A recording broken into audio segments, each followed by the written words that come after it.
E aí nós vamos para o próximo momento desse breve histórico da psiquiatria. A psiquiatria científica de escola alemã. Esse que está aí é o Emil Kraepelin, que é considerado por muitos um dos grandes ou o principal representante desse momento da história da psiquiatria. Esse é o momento da história em que muitos psiquiatras vão propor métodos científicos, métodos empíricos para a classificação diagnóstica na psiquiatria. A classificação naquele momento era uma classificação muito baseada em relatos, muito baseada em muitas ideias que as pessoas tinham, muito baseada em coisas que não eram experimentáveis. E a escola alemã foi uma das principais escolas que propôs uma tentativa de uma classificação mais robusta, uma tentativa de uma classificação de forma mais clara, baseado em critérios mais objetivos. Olha como está. Emil Kraepelin teria sido um dos primeiros psiquiatras a estabelecer uma rotina de observação e experimentação científica como chave para a compreensão dos transtornos mentais. Essa frase eu tirei do livro de psiquiatria da USP de 2019, certo? Então, ao fazer essa observação, por exemplo, Kraepelin propôs uma divisão importantíssima, uma ideia que ele ficou marcado por isso e que tem sim implicações até os dias de hoje, que é a chamada dicotomia krepeliniana. O que é a dicotomia? Dicotomia é uma divisão de algo em dois aspectos, né? Esses aspectos muitas vezes eles são contrastantes entre si, são claramente diferenciados um do outro. Uma dicotomia, por exemplo, dia e noite, certo? O dia é diferente da noite, é assim que a gente divide as nossas 24 horas e é muito clara, são muito claras as divisões, as diferenças entre o dia e a noite. Kraepelin propôs uma dicotomia dentro do entendimento da psicose. O que é psicose? Psicose é aquele. Primeiro que essa pergunta é uma armadilha, se a gente quisesse ser um pouco mais rigoroso historicamente. A gente está num momento da história em que muita coisa é chamada psicose, certo? Psicose seria a doença da psique mais oses, a doença da alma, certo? Então, muitos transtornos mentais são considerados psicoses. Porém, de uma forma geral, as pessoas chamavam sim de psicose algo já parecido com o que nós entendemos hoje em dia por psicose. Chamavam aqueles transtornos mentais com alterações do comportamento mais grave, alterações das emoções mais grave, em que o paciente parecia estar fora da realidade.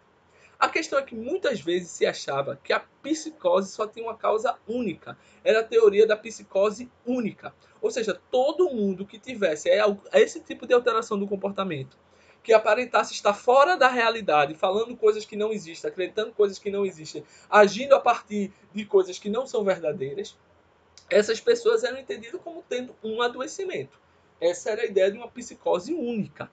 E foi Kraepelin quem, através da observação, ou seja, através do curso longitudinal, o curso ao longo do tempo, foi Kraepelin quem fez a observação e propôs o seguinte: ei, peraí, tem gente que está psicótica, certo? Que tem o que hoje a gente tem como delírios, alucinações, eles já tinham muitos desses nomes.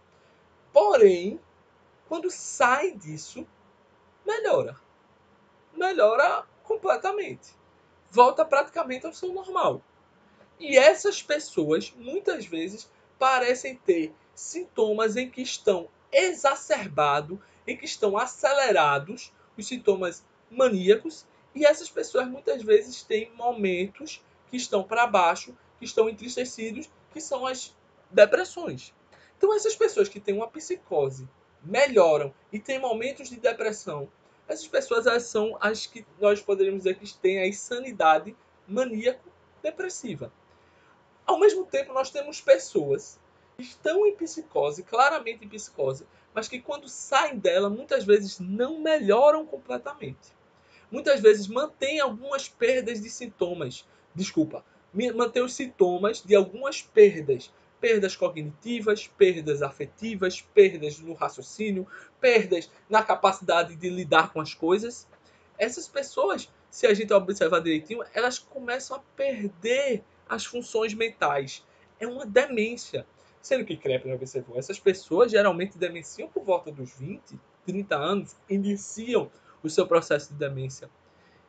É psicose. Mas é diferente da insanidade maníaco-depressiva. É quase que uma demência precoce. E assim, isso foi uma caricatura, obviamente, mas é a partir dessas ideias que Kraepelin faz a divisão entre demência precoce, insanidade maníaco-depressiva, através da observação do curso longitudinal das doenças. Essa divisão foi importante? Importantíssima. Até hoje a gente faz essa divisão. Na verdade, essa divisão ela mudou, né? Ela tem outra configuração hoje em dia. Hoje em dia a gente não chama mais de demência precoce, a gente chama o adoecimento de esquizofrenia, tá certo? Porque hoje a gente tem a questão da polêmica da evolução da esquizofrenia. Hoje se entende que não necessariamente todos os pacientes esquizofrênicos vão evoluir com perdas marcantes, certo? E a gente chama a insanidade maníaco-depressiva do transtorno afetivo bipolar. Porque hoje a gente sabe que, quer dizer, hoje se entende, vou colocar assim, olha como as palavras são perigosas. Hoje se entende que esse seria um transtorno primariamente do humor da pessoa. E hoje, inclusive, se sabe que muitas vezes a pessoa tem sim. Quando fazemos avaliações mais rigorosas, a pessoa pode ter sim algumas das perdas que antes se atribuía principalmente à demência precoce ou ao grupo das esquizofrenias. Essa divisão influenciou muita coisa. Kraepelin influenciou muita coisa. A gente vai falar mais na frente sobre as classificações diagnósticas e hoje as duas principais classificações diagnósticas que existem no mundo são o DSM, o Manual Diagnóstico e Estatístico de Transtornos Mentais da Associação Americana de Psiquiatria, e a CID-10, a Classificação Internacional de Doenças, que já está na sua 11ª edição, mas no Brasil ainda está na sua 10ª edição. Essas duas classificações, que são muito parecidas, as pessoas que fizeram o DSM se consideravam neocrepilenianas, novos crepilenianos. Se consideravam pessoas que estavam levando adiante o legado de Kraepelin. É claro, e a gente tem artigos científicos discutindo sobre isso, o quanto neocrepilenianos realmente o DSM é. O quanto Kraepelin realmente concordaria com a forma como é feito o DSM, ou com a psicopatologia como é feito o DSM. Existe essa discussão. Mas o ponto é que, de fato, as ideias desenvolvidas por Kraepelin foram extremamente influentes para a psiquiatria mundial.